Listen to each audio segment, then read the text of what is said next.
नमस्कार बच्चों। आज हम कक्षा 12 विषय संस्कृत के छठे पाठ सूक्ति सुधा का अध्ययन करेंगे।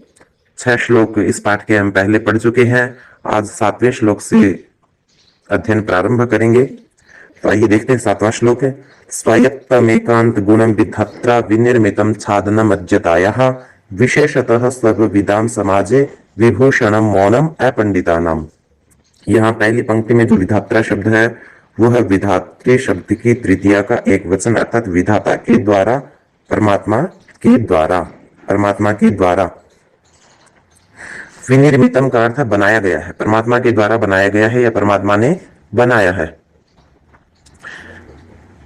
स्वायत्तम का अर्थ है यहाँ पे अपने अधीन, यानी कि जो दूसरे के अधीन न हो, अपने अधीन। एकांत गुणम एकमात्र गुण बनाया है। परमात्मा ने हमारे अपने ही अधीन एक अद्भुत गुण बनाया है। छादनम अज्यतायाः, किस लिए? छादनम अज्यतायाः, हमारी अज्यता का मतलब होता है अज्ञान। हमारे अज्ञान को छादनम ढकने के लिए, हमारे अज्ञान को ढकने के लिए परमात्मा ने एक हमारे ही अधीन अद्भुत गुण बनाया है। यानी कि हम उस का पालन करके हमारी अपनी मूर्खता को ढक सकते हैं, अपनी मूर्खता पर पर्दा डाल सकते हैं। और वो गुण क्या है? विशेषतः सर्वविदाम समाजे, विशेषतः विशेषकर सर्वविदाम का मतलब सभी विद्वानों की, विद का मतलब जानने वाले या जानकर, सभी विद्वानों के समाजे, समाज में या सभा में, सभी विद्वानों के समाज में अर्थात जहां विद्वानों की सभा हो उस सभा में विभूषणम मौनम अपंडितानाम। अपंडितानाम का मतलब है मूर्ख, मूर्खों का। मौनम, मौन रहना ही विभूषणम आभूषण है। कि विद्वानों की, सभी विद्वानों की सभा में मूर्ख व्यक्ति अगर चुप रहेगा, अगर मौन वृत्ति बन के बैठ जाएगा तो उसकी जो अज्ञानता है वो छुप सकती है।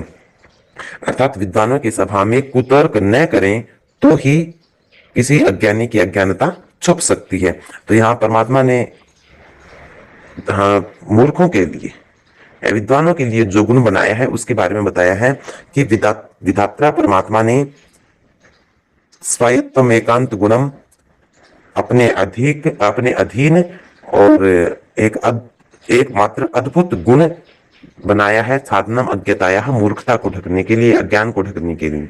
कि परमपिता परमात्मा ने अपने अधीन एकमात्र एक अद्भुत ऐसा गुण बनाया है जिससे हम अपनी अज्ञानता को ढक सकते हैं। और वो गुण क्या है? विशेषतः सर्वविदाम समाजे, खासकर या विशेषकर सभी विद्वानों की सभा में, अपंडितानाम मौनम विभूषणम, मूर्खों का चुप रहना ही आभूषण है। अब इसका भाव हो गया कि परमपिता परमात्मा ने हमारे अधीन एक अद्भुत गुण बनाया है हमारी मूर्खता को ढकने के लिए, या एक मूर्खता को ढकने के लिए एक विशेष आभूषण बनाया है। और वह आभूषण है विद्वानों की सभा में मौन धारण करना। अर्थात सभी विद्वानों की सभा में मूर्खों की मूर्खता तभी छुप सकती है जब वो मौन वृत्ति बनकर बैठ जाए। इसके बाद आगे 8वां श्लोक है, विपदि धैर्यम अथाभ्युदय क्षमा सदसि वाक्पटुता युधि विक्रमः यशसि चाभिरुचि व्यसनम श्रुतौ प्रकृति सिद्धम इदम ही महात्मनाम। इसमें महान लोगों के बारे में बताया गया है कि महान लोगों की प्रकृति कैसी होती है, उनका स्वभाव कैसा होता है। कि विपदि धैर्यम, विपदि का अर्थ विपत्ति में धैर्य का मतलब धैर्यधारी या धीरज रखने वाली। अथाभ्युदय, अथाभ्युदय का विच्छेद हो जाएगा अथ और अभ्युदयी। अथ का अर्थ है और, अभ्युदय का अर्थ होता है उन्नति, उन्नति या प्रगति में, उन्नति में क्षमाशील होना। सदसी, सदन का मतलब था सभा, तो सदसी शब्द का अर्थ हो गया सभा में। वाक्पटुता, बोलने की चतुराई। वाक्पटु होता है जो बोलने में चतुर होता है, और वाक्पटुता का अर्थ हो गया वाक चातुर्य अर्थात वाणी की चतुराई। युधि विक्रम, युधि युद्ध में, विक्रम पराक्रम, युद्ध में पराक्रमी होना। तो पहली पंक्ति का अर्थ क्या हो गया? विपदि धैर्यम, विपत्ति में धैर्य। अभ्युदय क्षमा, उन्नति में क्षमा। सदस्य वाक्पटुता, सभा में बोलने की चतुराई। युद्धि विक्रम है और युद्ध में पराक्रम। यशसे चाभिरुचि व्यसनम श्रुतौ। चाभिरुचि का विच्छेद करेंगे तो जाएगा च अभिरुचि ही, और व्यसनम शब्द अलग हो जाएगा। यशसे यश में, यशसे यश में अर्थात प्रसिद्धि में, अपना नाम रोशन करने में, अभिरुचि लगाओ लगाओ, यश में लगाओ अर्थात अपने नाम को प्रसिद्ध करने के प्रति जिसकी रुचि हो। व्यसनम श्रुतौ, यहाँ श्रुति का मतलब है वेद मंत्र, वेद मंत्रों में व्यसन का मतलब भी लगा होता है या वेद मंत्रों के प्रति आसक्ति। प्रकृति सिद्धम इदम ही महात्मा नाम ही निश्चय से, इदम यह सब जो हमने ऊपर पढ़ा इन दो पंक्तियां डेढ़ पंक्ति में, कि यह सब प्रकृति सिद्धम, प्रकृति सिद्ध है या स्वाभाविक है, यह स्वाभाविक गुण है किनके, महात्मा नाम, महात्माओं की, महात्माओं के या महान लोगों की ये स्वाभाविक गुण है। कौन कौन से, कि विपदि धैर्यम, विपत्ति में धैर्यशाली रहना, अभ्युदय क्षमा, उन्नति में क्षमाशील रहना, सदस्य वाक्पटुता, सभा में बोलने की चतुराई, युद्धि विक्रम, युद्ध में पराक्रमी रहना, यश से चाभिरुचि ही, यश के प्रति अभिरुचि वाले, और श्रुतौ व्यसनम, वेद मंत्रों के प्रति व्यसन रखने वाले जो महात्मा लोग हैं उनके ये प्रकृति सिद्धम ही निश्चय से, ये जो उनके स्वभाव है, ये जो गुण है वो प्रकृति सिद्धम, प्रकृति प्रदत्त है या स्वाभाविक गुण है। अर्थात महान लोगों के ये प्रकृति सिद्ध गुण है। कौन कौन से, विपत्ति में धैर्यशाली होना, उन्नति में क्षमाशील होना, सभा में बोलने की चतुराई, युद्ध में पराक्रम, यश के प्रति अभिरुचि, और वेद मंत्रों के प्रति व्यसन या लगाव, ये महान लोगों के प्रकृति प्रदत्त या स्वाभाविक गुण है।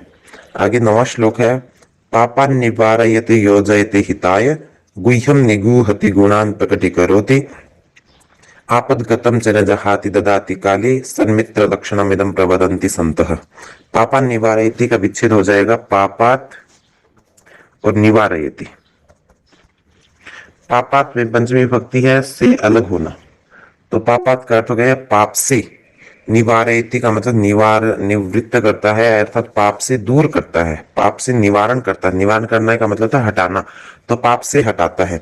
योजयते हिताय, हिताय का मतलब हो गया हितकारी कार्यों के लिए, यहाँ चतुर्थी विभक्ति है जिसका कारक चिन्ह है के लिए, तो हिताय हितकारी कार्यों के लिए, भलाई के कार्यों के लिए, परोपकार के कार्यों के लिए, योजयते युक्त करता है अर्थात लगाता है, जो परोपकार के कार्यों में लगाता है, पाप से बचाता है और हितकारी कार्यों में लगाता है। गुह्यम निगूहति, गुह्यम निगूहति का अर्थ यहाँ गुह्यम अर्थात गुप्त बात को, गुप्त का बात अर्थात जो छुपाने योग्य बात है, गुप्त बात को निगूहति छुपा लेता है, जो उसकी गुप्त बात को छुपा लेता है। गुणान प्रकटीकरोति, गुणान का अर्थ हो गया गुणों को, द्वितीय विभक्ति का बहुवचन है यहाँ, तो गुणान गुणों को, प्रकटीकरोति प्रकट करता है या उसके गुणों का बखान करता है, गुणगान करता है। आपदगतम च न जहाति, आपदगत का मतलब आपत्ति के समय, आपत्ति के समय भी न नहीं जहाती छोड़ता है, आपत्ति के समय जब उस पर कोई आपदा या विपदा हो उस समय उसका त्याग नहीं करता, उसको नहीं छोड़ता। ददाति काले, काले का अर्थ है यहाँ पे समय आने पर, ददाति उसको दान आदि देता है, धन आदि से उसकी रक्षा करता है, समय आने पर जब उसको जरूरत होती है तब उसको धन आदि देकर उसकी रक्षा करता है या उसकी सहायता करता है। सन्मित्र लक्षणम प्रवदन्ति संत है, ये जो कार्य करता है वो वही मनुष्य वास्तव में सच्चा मित्र है। तो सन्मित्र लक्षणम, सन्मित्र यानी कि अच्छे मित्र के लक्षणम लक्षण, इदम ये सब अच्छे मित्र के लक्षण संतः सज्जनों ने प्रवदन्ति बताए हैं, सज्जनों ने सन्मित्र के लक्षण ये बताए हैं। कौन कौन से, कि एक जो सच्चा मित्र होता है वो पापान निवारयति, अपने मित्र को पाप से दूर करता है, योजयते हिताय, और परोपकार के कार्यों में उसको लगाता है, गुह्यम निगूहति, उसकी गुप्त बात को, ऐसी बात जिससे उसका अपमान हो, तिरस्कार हो, ऐसी बात को छुपाता है, अर्थात सबके सामने वो बात नहीं बताता, अपने मित्र की गुप्त बात को छुपाता है जिससे उसका अपमान हो। गुणान प्रकटीकरोति, और उसके जो गुण है, उसकी जो खूबियां हैं, उन खूबियों को वो प्रकटीकरोति अर्थात सबके सामने प्रकट करता है, बताता है, उनकी उस अपने मित्र के गुप्त बात को छुपाता है और जो उसकी अच्छी बात है, उसके जो गुण है उनको सबके सामने बताता है। आपदगतम च न जहाति, आपत्ति के समय भी अपने मित्र का साथ नहीं छोड़ता। ददाति काले, उस समय आने पर उसको दान आदि देता है, धन आदि देता है। सन्मित्र लक्षणम इदम प्रवदंती संतः, संतः सज्जनों ने सन्मित्र लक्षणम इदम, इदम यह सन्मित्र लक्षणम अच्छे मित्र का लक्षण प्रवदंती कहा है, यही सच्चे मित्र का लक्षण संतों ने बताया है, सज्जनों ने बताया है। आगे है मनसी वचसी काये पुण्य पीयूष पूर्णा त्रिभुवनम उपकार श्रेणीभिः प्रीणयन्तः पर गुण परमाणून पर्वती कृत्य नित्यम निज हृदय विकसन्तः संते संतः कियन्तः। अब पहली पंक्ति इसमें मनसी शब्द है पहला। मनसी का अर्थ है सप्तमी विभक्ति यहाँ पे मनसी मन में और वचसी वाणी में, मन में वाणी में और काय शरीर में, अर्थात मन वचन और शरीर, मन वचन और काया में पुण्य पीयूष पूर्णा। पुण्य पीयूष पूर्णा का मतलब पुण्य रूपी, पुण्य पीयूष पूर्णा का अर्थ होता है पुण्य रूपी, पीयूष का अर्थ होता है अमृत और पूर्णा का मतलब परिपूर्ण है, अर्थात जिसके मन वचन और कर्म पुण्य रूपी अमृत से परिपूर्ण है, जिनके मन में वचन में और कर्म में केवल और केवल पुण्य काम करना ही है, अर्थात जो मन वचन और अपने शरीर से पुण्य रूपी अमृत से भरे हुए हैं। त्रिभुवनम उपकार श्रेणी भी, यहाँ जो स है उसके यहाँ विसर्ग बन जाएंगे पुण्य पीयूष पूर्णः, और यहाँ बच जाएगा त्रिभुवनम। त्रिभुवनम के बाद आगे बचेगा उपकार श्रेणी भी। त्रिभुवनम का मतलब तीनों लोगों को, तीनों लोगों को, उपकार श्रेणी भी अपने उपकारों से, प्रीणयन्तः का मतलब है प्रसन्न करते हुए, प्रसन्न करते हुए, यहाँ क्षत्रिय प्रत्यय है बहुवचनांत।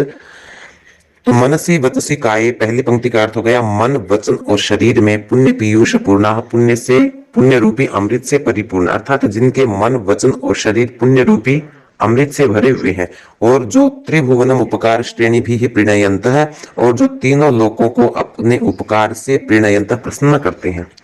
यह तीनों लोगों को अपने उपकार से प्रसन्न करते हुए ऐसे लोग जिनके मन वचन और शरीर पुण्य रूपी अमृत से भरे हुए हैं, ऐसे मनुष्य तीनों लोगों को अपने उपकारों से प्रसन्न करते हुए परगुण परमाणु पर्वती कृत्य नित्यम, नित्यम हमेशा परगुण, परगुण दूसरे के गुणों को, परमाणु का अर्थ है छोटे सूक्ष्म गुणों के, दूसरे के छोटे गुणों को भी पर्वती कृत्य पर्वत के समान देखते हैं, पर्वत के समान बड़ा मानकर देखते हैं।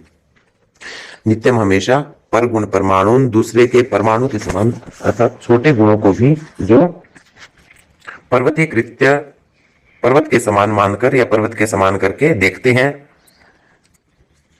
आगे है निज हृदय विकसंतः, निज हृदय अपने हृदय में विकसंतः प्रसन्न होते हुए, अपने हृदय में प्रसन्न होते हुए सुनते रहते हैं। संतः कियंतः, ऐसे संतः सज्जन लोग कियंतः कितने हैं, अर्थात इस संसार में ऐसे सज्जन लोग कितने हैं जो मनसी वचसी काय पुण्य पीयूष पूर्णा, जो मन वचन और शरीर में पुण्य रूपी अमृत से परिपूर्ण होते हुए त्रिभुवनम उपकार श्रेणी भी प्रीणयंत है, तीनों लोगों को अपने उपकारों से प्रसन्न करते हैं।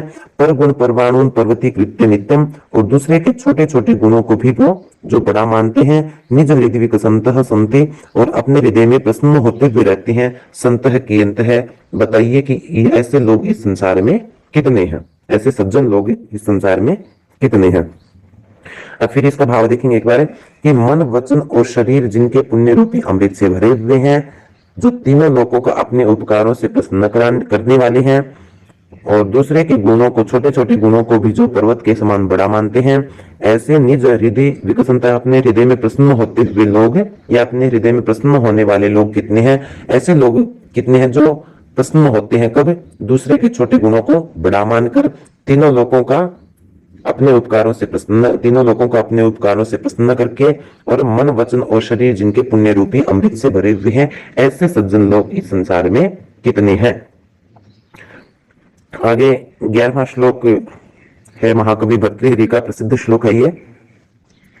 केयूराणि न भूषयन्ति पुरुषम हारा न चंद्रोज्ज्वलः न स्नानं न विलेपनं न कुसुमं नालंकृता मूर्धजः वन्य का समलंकरोति पुरुषम या संस्कृता धार्यते क्षीयन्ते खलु भूषणानि सततम वाग्भूषणम भूषणम। केयूराणि, केयूर का मतलब है बाजूबंद, तो केयूराणि बाजूबंद न नहीं भूषयन्ति सुशोभित करते हैं, बाजूबंद सुशोभित नहीं करते हैं। किसी भी पुरुष को बाजूबंद न भूषयंती, भूषयंती का मतलब सुशोभित करते हैं, सजाते हैं। तो बाजूबंद किसी भी पुरुष को नहीं सजाते हैं। हारा न चंद्रोज्वला, और न ही चंद्रोज्वला का मतलब है चंद्रमा के समान उज्जवल, चंद्रमा के समान उज्जवल, चंद्रमा के समान चमकते हुए। हार भी किसी भी पुरुष को सुशोभित नहीं करते। हार, गले की माला, तो चंद्रमा के समान चमकती हुई गले की माला या हार भी उसको, पुरुष को सुशोभित नहीं करते हैं। न स्नानम, न अत्यधिक स्नान किसी पुरुष को सुशोभित करता है। न विलेपनम, विलेपन का मतलब तो लेप, किसी भी चीज का लेप। तो न लेप अर्थात उबटन, किसी भी चीज के उबटन या किसी भी प्रकार का लेप भी पुरुष को अलंकृत नहीं करता।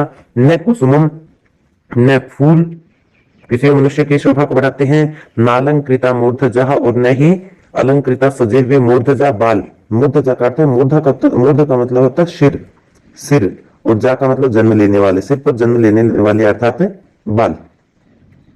तो न नहीं बाल, मूर्धजा बाल, ऐसे बाल जो अलंकृता सजे हुए हैं, और न ही सजे हुए बाल मनुष्य को, किसी भी पुरुष को सुशोभित करते हैं। पहले की दो पंक्ति फिर से देखेंगे कि किसी भी पुरुष को केयूरानी न भूषयंती, बाजूबंद सुशोभित नहीं करते। हारा में चंद्रोज्वला, और चंद्रमा के समान उज्जवल हार भी उसको सुशोभित नहीं करते। न स्नानम, उसको स्नान भी सुशोभित नहीं करता। न विलेपनम, न किसी चीज का लेप उसको सुशोभित करता है। न कुसुमम, न फूल उसकी शोभा को बढ़ाते हैं। न अलंकृता मूर्धजा, और न ही सजे हुए बाल उसको सुशोभित करते हैं। अब तीसरी पंक्ति है वन्य का समलंग करोति पुरुषम, कि पुरुषम पुरुष को, वन्य का विच्छेद हो जाएगा वाणी एका, एका एक वाणी, वाणी ही, एक वाणी ही ऐसी है जो समलंग करोति, अलंकृत करती है या सजाती है या सुशोभित करती है। एक वाणी ही पुरुष को सुशोभित करती है, या संस्कृता धार्यते, या जो संस्कृता संस्कारों से ही धार्यते धारण की जाती है, जो संस्कारों से धारण की जाती है, ऐसी एक वाणी ही पुरुष को अलंकृत करती है या सजाती है। क्षीयन्ते खलु भूषणानि सततम, खलु निश्चय से, भूषणानि सभी जो आभूषण हैं, जो पीछे जो आभूषण बताए हैं दो पंक्तियों में, वो सभी आभूषण क्षीयन्ते नष्ट हो जाते हैं या खत्म हो जाते हैं, नष्ट हो जाते हैं अर्थात नश्वर है वो सारी। सततम, सततम का अर्थ लगातार अर्थात अनवरत बना रहने वाला, एक सदा सनातन रहने वाला। वाग्भूषणम, वाणी का ही जो आभूषण है वो ही भूषणम, आभूषण। वाग्भूषणम का अर्थ है यहाँ पे वाणी रूपी आभूषण, वाणी रूपी आभूषण अर्थात कर्मधारय समास को धारण। तो सततम निरंतर रहने वाला भूषणम जो आभूषण है वो कौन सा है? वाग्भूषणम, वाणी रूपी आभूषण है। अर्थात वाणी ही एक ऐसा आभूषण है जो मनुष्य को सुशोभित या अलंकृत कर सकती है। और वो वाणी किससे धारण की जाती है? संस्कारों से धारण की जाती है। और वाणी का जो आभूषण है वो कभी खत्म नहीं होता, वो कभी नष्ट नहीं होता, सदा बना रहता है। अब इसका भाव फिर से देखेंगे कि भर्तृहरि कवि ने कहा है कि केयो रानी ने भूषयंती पुरुषम, किसी भी पुरुष को बाजूबंद सुशोभित नहीं करते। हारा न चंद्रोज्वला, न चंद्रमा के समान उज्ज्वल या चमकते हुए हार उसको सुशोभित करते हैं। न स्नानम, न स्नान उसको सुशोभित करता है। न किसी चीज का लेप उसको सुशोभित करता है। न फूल उसको सुशोभित करते हैं और न ही सजे हुए बाल उसको सुशोभित करते हैं। और सुशोभित कौन करता है? वाण्य का समलंग करोति पुरुषम, एकमात्र वाणी ही ऐसा है जो आभूषण है जो पुरुष को सुशोभित करता है या संस्कृता धार्यते, और जो वाणी है वो संस्कारों से ही धारण की जा सकती है। क्षीयन्ते खलु भूषणानि सततम वाग्भूषणम भूषणम, बाकी जो आभूषण है वो सारे नश्वर हैं, नष्ट होने वाले हैं। केवल वाणी का जो आभूषण है वो सदा बना रहता है। इसीलिए हे मनुष्य, तुझे अच्छी वाणी का या अच्छे वचनों का ही प्रयोग करना चाहिए, क्योंकि वाणी से ही, अच्छे वचनों से ही, अच्छी वाणी से ही मनुष्य की वास्तविक सुंदरता है। इसके बाद अगला 12वां और अंतिम श्लोक है कि यावत् स्वस्थमिदं कलिवर गृहं यावत् च दूरे जरा यावत् चंद्रिय शक्ति प्रतिहता यावत् क्षयो नायुषः आत्मश्रेयसि तावदेव विदुषा कार्यः प्रयत्नो महान् प्रदीप्ते भवने च कूपखननम प्रत्युद्यमः कीदृशः। इसमें बताया है यावत्, यावत का अर्थ जो, जब तक, यावत का अर्थ जब तक। इसे मनुष्य के आत्म कल्याण के लिए प्रयत्न करने का उपदेश दिया है। और कहा है कवि ने कि यावत जब तक स्वस्थ है, इदम यह कलेवर गृहम, कलेवर गृह का मतलब है, कलेवर का अर्थ होता है शरीर तो शरीर रूपी गृह का अर्थ हो गया घर। जब तक ये शरीर रूपी घर स्वस्थ है, अर्थात जब तक हमारा शरीर स्वस्थ है, यावत च दूरे जरा, और यावत जब तक जरा बुढ़ापा दूरे दूर है। जब तक हमारा शरीर स्वस्थ है, हमारी इंद्रियां स्वस्थ हैं, और यावत च दूरे जरा, और जब तक इस शरीर से बुढ़ापा दूर है, अर्थात बुढ़ापे ने आक्रमण हमारे शरीर पर जब तक नहीं किया है, यावत चंद्रिय शक्ति प्रतिहता, इसका विच्छेद हो जाएगा यावत धन च, फिर उसके बाद इंद्रिय शक्ति ही, इंद्रिय शक्ति ही, उसके बाद हो जाएगा अप्रतिहता। तो यावत का तो जब तक, च और जब तक इंद्रिय शक्ति, हमारी इंद्रियों की शक्ति अप्रतिहता बनी हुई है, यानी कि इंद्रियों की शक्ति जब तक नष्ट नहीं हुई है, यावत क्षयो नायुष है, और यावत जब तक क्षय है, नष्ट हुई है, न नहीं आयुष है आयु, और जब तक हमारी आयु नष्ट नहीं हुई है, तावत तब तक, तीसरी पंक्ति में तावत तब तक ही।